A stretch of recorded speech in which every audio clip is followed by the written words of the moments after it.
Good evening and welcome to the news roundup for Monday the 5th of June. Before we get into the news, please remember to like this video, share your views in the comments, and share the video with your family and friends.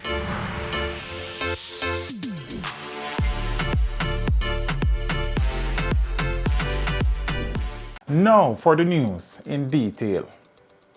The police have detained the man who recorded himself issuing a bomb threat at the Ruby's service station in Ocho St. Anne on Sunday. The police had asked the person who claimed responsibility for the threat via TikTok to report to the nearest police station. The 25-year-old man was picked up in Old Harbour St. Catherine this afternoon. The threat disrupted operations of several businesses. The man, who said he was an artist, described the bomb threat as a prank for promotional purposes. In a video posted on TikTok, the man demanded $20 million and threatened to detonate a bomb at the gas station. Serious message to Andrew. There's a bomb in Ocho at the Ruby's gas station. It's set to go off tonight, 7 o'clock. If you don't want the bomb to stop, no need to bring $20 million to me. Make sure this message go to Andrew. $20 million. You can contact me on this account. $20 million. Or the bomb goes off at 7 at the Ruby's gas station in Ocho. And I'm sure it will spread from there. The individual later posted another video on TikTok claiming that it was only a prank. Yes, I cleared the air. It was from yesterday. It's no threat. It was a prank. There are so many Andrews in the world. I never put a last name to the Andrew, I just say Andrew. You understand? So it's not Andrew enough to take it personal. Nobody enough to take it personal. It was just a prank. And it went viral, so what? Meanwhile, St. Mary High School in Highgate has returned to normalcy after a bomb threat prompted the suspension of operations. The threat was received on Sunday night, and the police, along with the Jamaica Defense Force, responded by securing the school premises. However, no explosive device was found during the investigation. Deputy Superintendent Romeo Henry stated that the source of the threat has not yet been identified, but efforts are being made to decipher a coded voice note related to the incident. Students in grades 7 to 10 were advised to stay home, and classes were conducted online, while internal exams were rescheduled. Hugh Faulkner, Commissioner of the Independent Commission of Investigations INDECOM, has stated that the background of victims will not influence the investigations conducted by his organization regarding fatal shootings involving the security forces.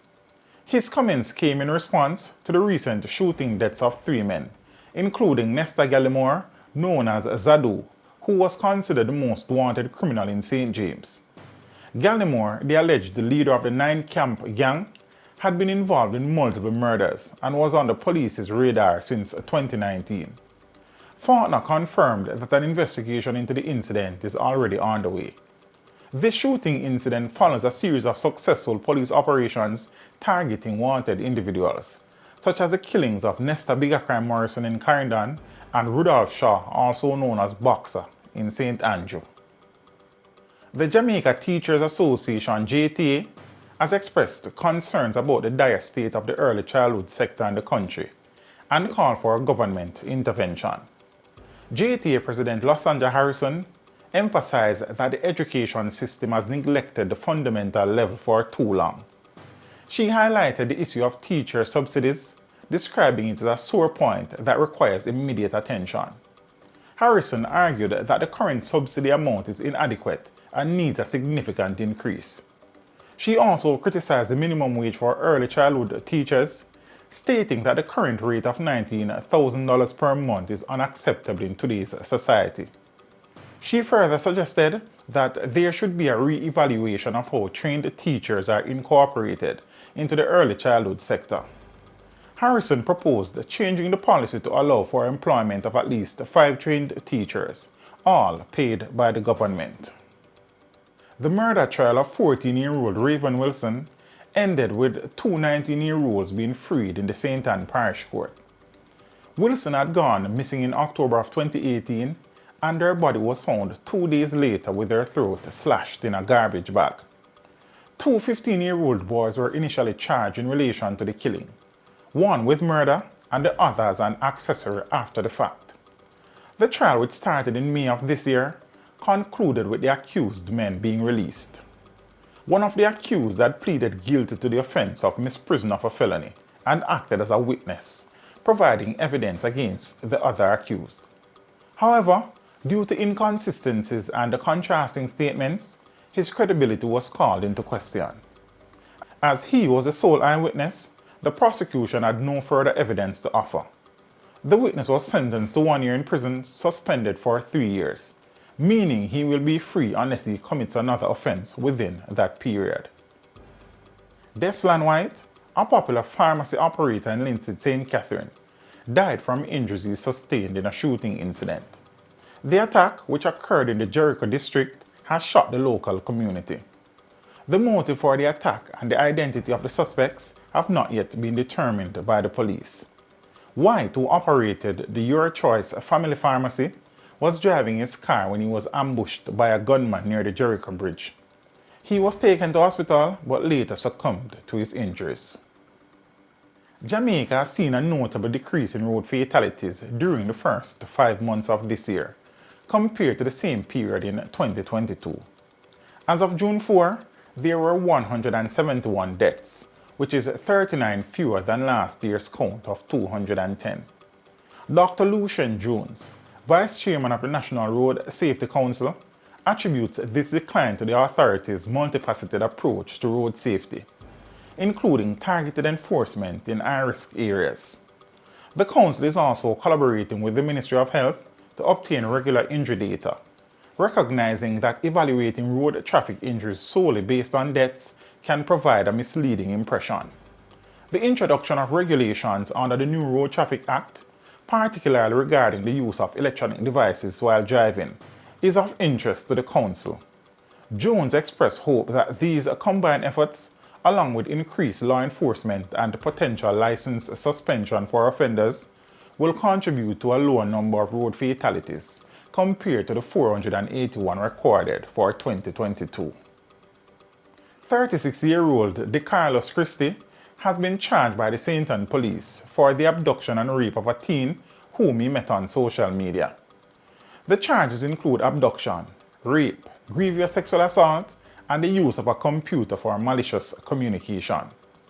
According to investigators, Christie initiated contact with the 18-year-old complainant on TikTok and convinced her that something was wrong with her body, instructing her to oil herself and send videos to him. Subsequently, he allegedly lured the teen to his home in St. Ann by promising to perform a ritual to cure her. To coerce her compliance, Christie threatened to expose the videos online if she refused to visit him. The teenager traveled to St. Ann, where she was reportedly abducted and raped. The incident was reported to the police, and Christie was apprehended when he visited the K Valley police station in relation to another case where he was on bail. On Friday, he was identified in an identification parade. The Ministry of Labour and Social Security has announced the death of a Jamaican worker on a farm in Niagara-on-the-Lake, Ontario, Canada. The 32-year-old worker, whose name was not disclosed in the ministry media release, passed away on May 26th. The Jamaican Liaison Service in Canada received notification in the morning that the migrant worker had not awakened, and the paramedics' attempts to resuscitate him were unsuccessful.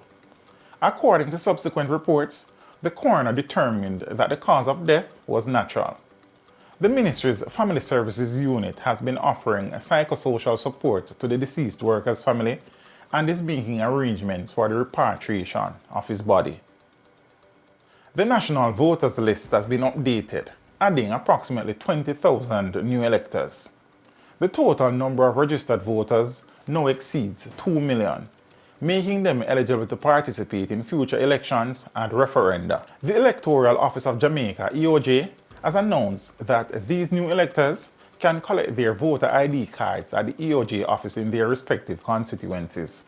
Voter ID card registration is open to individuals who are 18 years old, Jamaican citizens or Commonwealth citizens residing in Jamaica for at least 12 consecutive months.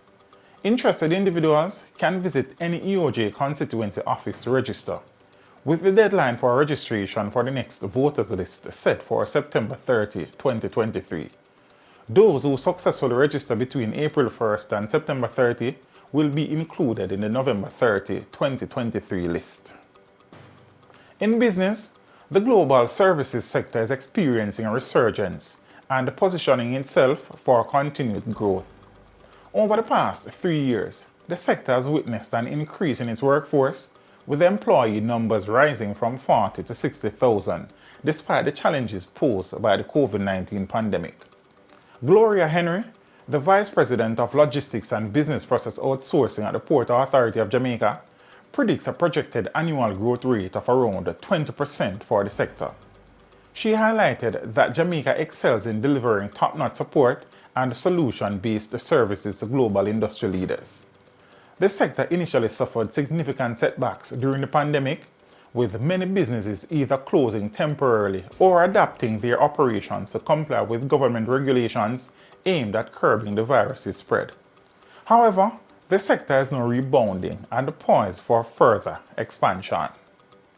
In the region, heavy rains in Haiti over the weekend resulted in widespread flooding and landslides, leading to the deaths of at least 42 people, while 11 others remain missing. The intense rainfall forced approximately 13,400 individuals to evacuate as floodwaters engulfed hundreds of homes, transforming streets into powerful streams of muddy water. At least 85 people are injured and more than 13,600 homes were flooded. The country's Civil Protection Agency said the full extent of the impact is still being assessed. The heavy rains also caused significant harm to crops in the central region of Haiti, exacerbating the country's ongoing issues of food scarcity. On the international scene, nearly 80 girls were poisoned and hospitalized in 2 separate attacks at primary schools in northern Afghanistan. These attacks, which occurred in Saripul province over the weekend, are believed to be the first of their kind since the Taliban regained control of the country in August of 2021. Under Taliban rule, girls are prohibited from continuing their education beyond the 6th grade, and women face severe restrictions on their freedoms and access to public spaces. The education official responsible for the region stated that the person behind the poisoning had a personal grudge but did not provide further details. The affected students were promptly transferred to the hospital and they are reported to be in stable condition. The Provincial Education Department is currently conducting an investigation which suggests that someone with a vendetta paid a third party to carry out the attacks. And in sports, there were impressive performances by Noah Lyles, Sharika Jackson and Wade Van Niekerk at the Racers Grand Prix.